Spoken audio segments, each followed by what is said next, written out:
हमारी केमिस्ट्री बहुत अच्छी थी सेट पे, एंड आई डोंट थिंक इसके लिए हमें ज़्यादा काम करना चाहिए था. It just came naturally.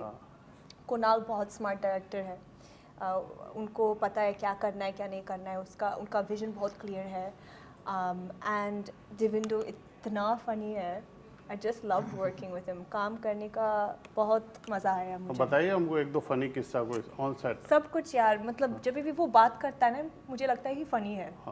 जो भी वो कहता है फ़नी है मेरे लिए. शॉर्ट में कभी कभी हम जब सेटअप कर रहे होते थे ना, तो वीडियो से, क्योंकि हमारा वो साउंड चलता रहता है, हाँ तो माइक लगे हुए थे, तो सडनली ये नौरा बन जाता था.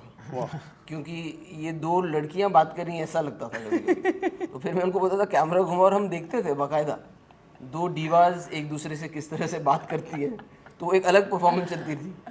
तो इन दोनों की केमिस्ट्री वाकई में काफ़ी कमाल की. बट एक्चुअली ऑनेस्टली सर, जब एक कहानी होती इन लड़कों के बारे में और उसमें एक चौथी लड़की को आके उस टीम का पार्ट बनना है, उसमें एक्चुअली नोरा फिटेड सो ब्यूटीफुली. क्योंकि उसका अगेन उसका खुद का भी अच्छी बात ये, अगर आप जोक क्रैक कर सकते हो तो जोक लेना भी आना चाहिए. सो वो उसके बारे में एक बहुत अच्छी बात थी. तो हम तीनों के बीच में बहुत अच्छे से फिट हो गई थी. So it was like a camaraderie जिसमें बहुत मज़ा आता था. हंसी मजाक शॉट के बीच में चलता था. तो अच्छा टाइम गया काफ़ी. मुझे तो लग रहा है डबल पेमेंट का काम किया. ऑफ कैमरा भी रिकॉर्डिंग में वो भी काम करवाया आपसे, ऑन कैमरा भी काम करवाया. तो आपका पेमेंट सिंगल पैसों से ज़्यादा काम किया है. पैसों से डबल काम किया.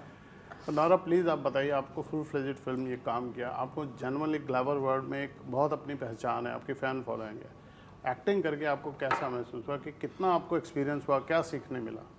बहुत सीखने मिला, बहुत ज़्यादा, स्पेशली इस सेट पे, क्योंकि तीनों एक्टर्स इतने अच्छे एक्टर्स हैं, एक्सपीरियंस एक्टर्स हैं. तो पहले मुझे लगा कि नहीं यार, मुझे डर लग रहा है.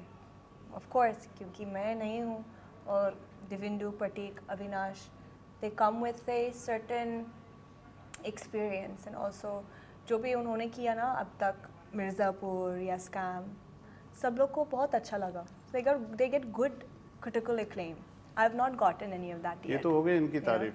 अब अपने किरदार के बारे में बताइए, अपनी तारीफ कीजिए. क्या मैं आपको अपनी नहीं इनकी कर बात मैं सकती. आपको बताता हूँ. इनकी क्लैरिटी ना हमेशा से बहुत ही सही रही है. मुझे पता है जब पहले हम फिल्म में कास्ट होने से पहले बात कर रहे थे, तो मैंने एक बार जब इनको किरदार बताया, सारी बातें हुई हर चीज़ की, तो मैंने उनसे ये भी पूछा था कि ये मेरे रीजंस हैं कि आप क्यों इस कैरेक्टर को जस्टिफाई करते हैं. आपको क्या लगता है, why do you want to do this film. तो उसने बहुत अच्छी बात बोली थी. उसने बोला था कि ये जो तीनों एक्टर है ना, मैंने इनका काम देखा और ये बहुत ही अच्छे एक्टर्स हैं. और मुझे पता है जब मैं इनके साथ फिल्म में खड़ी रहूँगी ना, तो मैं अगर कहीं 19-20 भी हुई ना, तो इनसे मैं और अच्छी लगूंगी. तो ये तो हम क्लैरिटी इतनी अच्छी जब थी, तो मैंने कहा यार, I mean this is the best thing that I can get from an actor, where she is not also saying कि I want to stand out कि ये मेरे बारे में नहीं. शी सेड, एंड स्पेशली क्योंकि कॉमेडी है और मुझे कॉमेडी करनी है, तो इन एक्टर्स के साथ करूंगी तो सीखने भी मिलेगा और अच्छी लग जाऊंगी. एंड ये भी बोला था कि अगर कहीं 19-20 भी हुई तो कट करके उन पे चला जाएगा. मैं निकल जाऊंगी. સબસ્ક્રાઇબ કરો Gujarati mid day. Bell icon પર ક્લિક કરીને મેળવો તમામ વિડીયોના ડાયરેક્ટ નોટિફિકેશન.